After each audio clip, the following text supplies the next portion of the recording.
Before I get started with this commentary, let me give a shout out to Tawana for sending the story inside of the Discord. And this is coming out of Austin, Texas. And hold on to your chairs when you hear about what I'm about to say. So there was some Austin cops, and not necessarily these cops right here, but definitely in the same department.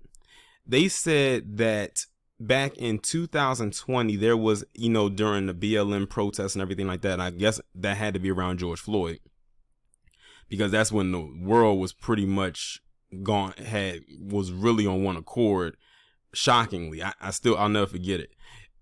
They basically were charged with excessive force, which I feel like is probably a very low level charge, but that's not even the worst part.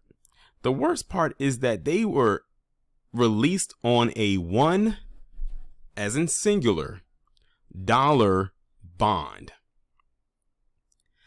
Not 100, not 1,000, not 10,000, 100,000, or 1 million. $1, as in that dollar bill that has George Washington's ugly mug on it.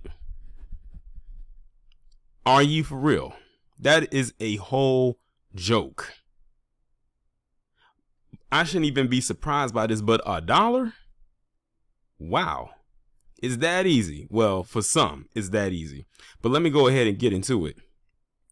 Get out of jail free or for just $1. At least 8 Austin police officers who were indicted on felony charges for using excessive force during the 2020 Black Lives Matter protests in the city were released on just $1 on a dollar bond, according to the officers' attorneys. Their bail was set at $1, and we posted their dollar bail for them, and they were processed in and out. Attorney Ken Irving said in a press conference today. The 8 cops are part of a group of 19 Austin Police Department officers who have been charged with aggravated assault by a public servant for their interactions with the protesters in the aftermath of George Floyd's death at the hands of a police officer. The Austin District Attorney is looking into possible criminal actions taken by officers after protesters were shot with beanbag rounds. Some protesters sustained serious injuries, including brain damage. If found guilty, the officers could face 5 years to life in prison. How much you want to bet that if they are found guilty, they only going to get the minimum of 5 years? But knowing how some of them operate in these court systems nowadays, they'll probably be 5 months. If they can get out on a $1 bond, I don't even see them even going to jail, honestly. Irvin, who is representing 8 of the indicted officers, says the bond amount is up to a judge. Since these officers went through a special grand jury process and turned themselves in, the district attorney in Austin should have presented a summary to help the judge make an appropriate bond decision. Those 8 officers also do not have bond restrictions, says Irvin. Bond restrictions such as travel limitations or turning over passports are common in felony cases. The indictments for the officers were announced last week by Travis County District Attorney Jose Garza. More officers could be charged. You have Mr. Garza reviewing body-worn camera videotape, finding incidents that he believes are objectionable, and adding people to the list, said attorney Doug O'Connell, another attorney representing the officers. O'Connell said some of his clients are police supervisors who gave orders to their officers and didn't actually shoot beanbag rounds. The charges surround a decision by the Austin Police Department to clear protesters from Interstate 35.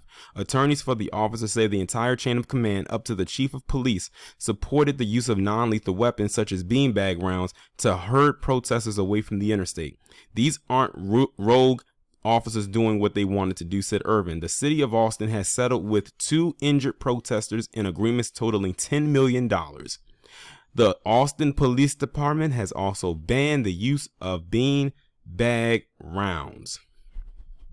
I guess they'll just replace it with regular rounds next time. But $1, y'all. $1 freaking dollar. That's why I said I don't know why they mentioned that they could possibly face 5 years to life in prison, because we know that life ain't happening. The 5 years most likely isn't happening either. They only got bonded out for $1. Like, who doesn't, in this day and age, who doesn't have $1? Hell, it's homeless people on the street who can scrape up $1 some way, somehow, in some form of fashion. But like I said, it's that easy. apparently it's that easy. I think I'm gonna put that on the thumbnail. That has to go on the thumbnail. It's that easy. But only when it's a certain narrative. Look at where they were at. A Black Lives Matter protest, and it was during George Floyd. Have y'all noticed that a lot of the times that this is when a lot of these PC, well, not even just the PC ones, but even the non-PC ones as well, cops get away with a lot of stuff is during protests, especially when it comes to protests dealing with black people. When it's protests dealing with others, then, you know, it is what it is. But when it comes to us, they are having free reign to do whatever the hell they want. $1. Are you kidding me? That has got to be one of the lowest bonds I have ever heard of in my life. And not just me doing these commentaries on YouTube, but just ever in general. This is what it's come to. But as far as them going to jail, I don't even believe they're going to do that. They might get, hell, I don't even believe they'll get probation, honestly. And my thing is, I didn't see anything in here that said they were fired or put on any type of leave. So apparently they must be back out there. And they didn't specify who the 8 cops were. Like I said, they probably aren't in this. They most likely aren't the ones in this picture. But they don't specify by name who they are. And why would they? $1 bond. But yeah. Some people have all the luck, I guess. Y'all let me know what y'all think about this down in the comments. Like, share, subscribe. If you are new, make sure you go ahead and hit that bell to be notified every time I upload a new video or go live.